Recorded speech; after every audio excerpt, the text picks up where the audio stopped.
Olha só, a gente está de volta agora com uma entrevista muito interessante com a presidenta da FENA Doulas BR, a Morgana Eneille, Federação Nacional de Doulas do Brasil. Isso para falar que o presidente da República, Luiz Inácio Lula da Silva, sancionou o projeto de lei que regulamenta o exercício da profissão de doula, que é a profissional que oferece apoio físico, emocional e informacional à gestante, especialmente durante o parto normal. Seja muito bem-vinda à nossa programação, Morgana. Bom dia.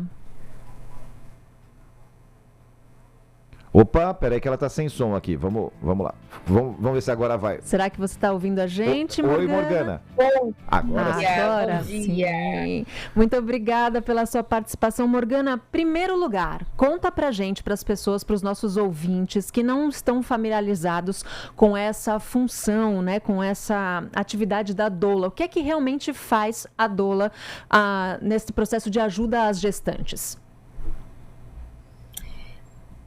Essa oportunidade, né, da gente ter a visibilização é muito importante, Estela, porque ainda há muita gente que confunde o que faz a nossa profissão. Eu gosto de dizer que a nossa especialidade é promover bem-estar. Mas esse bem-estar ele é feito nas diferentes fases do acompanhamento da gestação, do parto e do puerpério. Num primeiro momento, a doula ela atua com educação perinatal, né, promovendo esse conhecimento sobre tudo o que acontece durante o processo do parto. Num segundo momento, a gente vai fazer o acompanhamento do trabalho de parto, que pode acontecer aonde essa gestante, né, tiver e sua família estiverem envolvidos. E num terceiro momento, a gente vai acompanhar todo o processo de adaptação no puerpério, né, que são aquele momento, né, que durante a gestação a pessoa se prepara para receber esse bebê, essa família, e no final tem toda aquela expectativa. Então, a doula ela faz um acompanhamento voltado para o bem-estar, para gerar conhecimento, para gerar autonomia e protagonismo da pessoa e da família, né? Então, atende a mulher que está gestando, atende, prepara o acompanhante que vai estar de livre escolha dela e prepara também um ambiente para que ela possa se sentir tranquila e acolhida. Morgana, se não me engano, me corrija se eu estiver enganado, a lei, o projeto de lei, né, é de 2021 e a gente sabe que aqui no Brasil as leis aprovadas, elas têm um longo processo, inclusive quando são previstas regulamentações. Então a gente está falando dessa regulamentação agora, em 2026, né? Só que de 2021 para cá, a vida continua, né? O trabalho de vocês continuou, né? Com as discussões no âmbito do Congresso Nacional e tudo mais, né? Então, na prática, com essa regulamentação, qual é a chave que vira para vocês? Bom, nós já temos 22 estados que tinham legislações de direito das pessoas serem acompanhadas por doulas. Então, a mudança do ponto de vista da segurança jurídica, ela é muito relevante, porque a saúde é uma área muito regulada. Então, a profissão, na verdade, Felipe, ela está organizada na CBO, né, e como atividade econômica desde 2013. Mas não existia uma organização por parte dos órgãos de saúde, e justamente essa é uma área super regulada e que bom, né? Porque é importante cuidar da vida das pessoas, é algo relevante. E isso fazia com que muitas vezes havia diferenças aonde a gente podia atuar, como podia atuar. E durante esse processo das legislações municipais e estaduais, a gente foi ocupando um espaço, atuando no SUS de forma em que, a partir do desejo, né, da pessoa que acompanha, que quer ser acompanhada, e isso foi fortalecendo esse processo. Então, na verdade, a gente tem um PL que nós, né, do Movimento de Doulas, né, enquanto federação, apresentamos em 2017 na Câmara, e logo depois veio esse PL que foi aprovado no Senado, então os dois foram unidos. Nosso processo, na verdade, é até anterior. O que eu acho que agora facilita é que a segurança jurídica, né, que constrói a nível de país exatamente as vedações, o que pode ser, quem pode carregar um certificado, a partir dessa última quinta-feira, ela gera uma maior centralização da decisão de como isso pode ser implementado em larga escala. Então, os diálogos, né, com o Ministério da Saúde, com órgãos locais, já existiam, né? Já existem maternidades e centros de parto normal e mesmo atividades que acontecem dentro de unidades básicas de saúde com doulas. Mas a ausência dessa regulação, ela prejudicava a organização desse sistema ou da integração dessa figura, né, dessa profissão dentro da equipe. Então, acho que mesmo que uma lei demore, né, a se consolidar como um processo para todas as pessoas, esse marco ele é muito relevante para que isso realmente possa ser efetivado. E Morgana, ainda sobre esse rubro, né, a figura da doula, ela é uma figura importante independente do tipo de gestação e de parto que a mulher escolha ter, né? Se ela escolhe para um hospital, se ela escolhe ter um parto natural em casa, com sistemas alternativos, mas muito se fala, especialmente de alguns anos para cá, da violência obstetrícia, né? Que muita gente não sabe que existe, e a figura da doula pode ser muito importante ao evitar esse tipo de situação. Você pode explicar para o nosso ouvinte um pouquinho como é que isso pode acontecer, por favor? Na verdade, a grande prevenção da violência obstétrica está na preparação para o que deve ocorrer no momento do parto. Infelizmente, Stella, em algum momento, a centralidade dessa pessoa que está gestando ou a visão de que a experiência dela importa, ela foi muito desconstruída, né? É como se o resultado do parto fosse extrair uma criança, né? Extrair o bebê. E que para isso valia quase qualquer coisa, desde que ambas as vidas estivessem ali garantidas.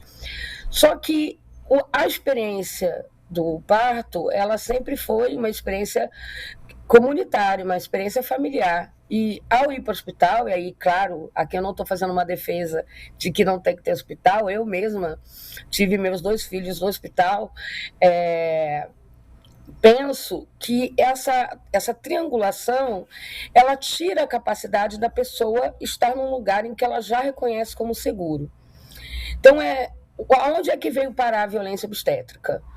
Não é só uma atitude, e é importante dizer até para quem está nos acompanhando aqui na rádio ou aqui no YouTube, que a violência obstétrica ela não pertence a uma categoria de profissão, né? Então, qualquer profissional que esteja na atenção desse contexto, né, de atendimento, desde o pré-natal até o puerpério, quando ele promove uma atenção que causa maus tratos, que vai desde a violência física à violência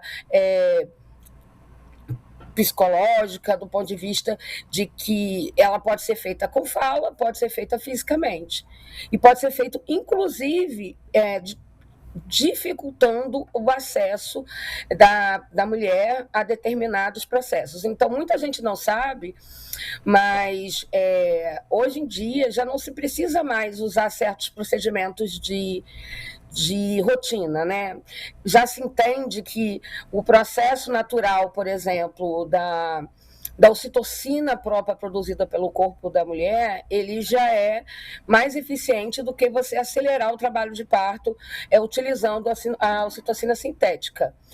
Mas nunca vai ter ocitocina sintética? Não é sobre isso, porque vai ter processos que precisa desse medicamento, né, desse fármaco. Uhum. Então, o que na verdade vai fazer a diferença na violência obstétrica entre ter um procedimento ou outro é justamente que durante o processo do parto, as doulas se utilizam dos manuais de atenção ao parto do próprio Ministério da Saúde, se utilizam de diretrizes de parto que são emitidas pela Organização Mundial de Saúde, e se utiliza de artigos, evidências científicas, situações que são do conhecimento para esclarecer, para dar conhecimento às pessoas e que elas próprias possam, então, tomar decisão sobre como elas querem seu parto. Por isso que não é sobre a via de nascimento, não é sobre o parto. Se você tem diante de você, né, e se todas podemos ter diante de nós um conjunto de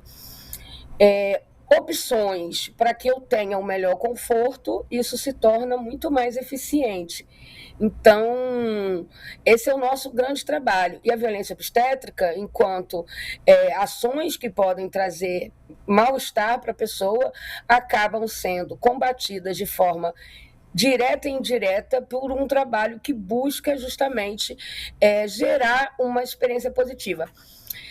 Pode parecer, Estela, Felipe, pouco esse lugar dessa experiência positiva, mas mesmo a OMS, no último documento que ela emitiu sobre as diretrizes de acompanhamento, ela vai colocar a mulher na centralidade da atenção. Ela vai colocar essa experiência como o resultado mais importante. Então, o resultado, inclusive, não é nem se ela teve um parto normal ou uma cesariana. É se ela esteve, neste momento, com uma equipe que tinha uma capacidade multidisciplinar, que agiu de forma transdisciplinar com cada pessoa, conseguindo encontrar o seu lugar na atenção para que ela tenha a melhor experiência e essa família possa ser bem recebida. Uma das nossas campanhas, né, recente, ultimamente, para que a gente pudesse ter a aprovação do PL, foi justamente a campanha Nascimentos Felizes Importam. E aí eu até pergunto, Felipe, você sabe como é que você nasceu? Você sabe se você nasceu feliz? Olha, eu sei que a minha mãe passou por uma situação de violência obstétrica, porque ela sempre conta que eu era muito grande e, imagina, 45 anos atrás, a opção da cesariana não era tão comum, então o parto normal era mais acessível, e ela se lembra, e ela me conta isso, de que na dificuldade da hora do parto, 2 enfermeiros enormes subiram, se apoiaram em cima da barriga dela e empurraram a barriga dela, me empurraram para baixo. Eu fico imaginando que hoje em dia esse tipo de cena seria considerado um absurdo e, né, realmente um momento violento, porque, como você disse, não parece pouco, não. A experiência positiva. Tem retratos na vida da mulher que escolhe a gestação, que escolhe ser mãe ao longo da vida, e em muitos casos reflete na forma como ela lida na criação do bebê também, né? Então não parece pouco, não. A experiência positiva é realmente importante e a figura da doula é imprescindível nessa situação. Morgana, eu quero muito agradecer a sua presença aqui na programação da TMC. Obrigada pela sua disposição e pelos esclarecimentos sobre, então, esse projeto de lei que regulamenta o exercício da profissão de doula. Muito obrigada e um bom dia para você. Obrigada a vocês pela oportunidade e que a gente siga em frente, podendo oportunizar essa experiência para todas as mulheres em todos os rincões desse país. Obrigada a vocês. Obrigada, bom dia. Agora 8h21.